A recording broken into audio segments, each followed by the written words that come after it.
A man jumps lightly into the air, soaring towards an out-of-control airplane thousands of meters above the ground, desperately trying to save it. The plane is moving too fast, and it seems like failure is imminent. In an instant, he locks onto a towering lightning rod in the distance, accelerates, and in a split second, grabs hold of it. Using his own weight, he begins spinning rapidly. At this point, hope seems to be fading, but he seizes the moment, launches himself with incredible speed, and heads straight for the plane. Finally, he manages to grab onto the plane's front landing gear. The pilot, previously filled with despair, watches this astonishing act, his eyes wide with disbelief. The man gives everything he has, gripping the plane's components with all his strength, and with a Herculean effort, he slowly lifts a hydraulic system weighing thousands of pounds. The pilot, seeing this, understands the message and immediately lowers the remaining landing gear, preparing for an emergency landing at a nearby airport. But just as the plane touches the runway, the landing gear buckles under the massive weight. That's when the man's strength erupts again. He holds the plane up with both hands and, miraculously, the plane stabilizes. However, just as the plane begins to settle, a strange statue suddenly appears in the town square. A girl, curious,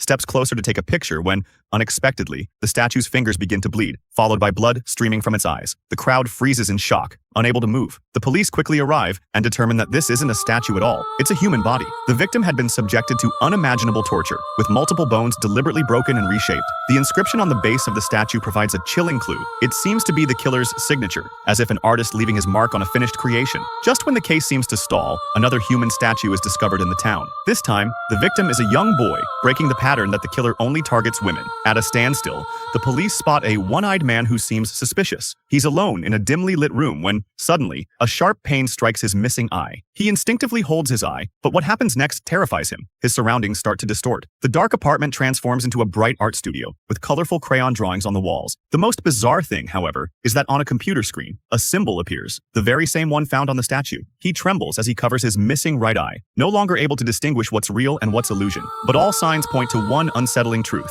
Everything is connected to his lost eye.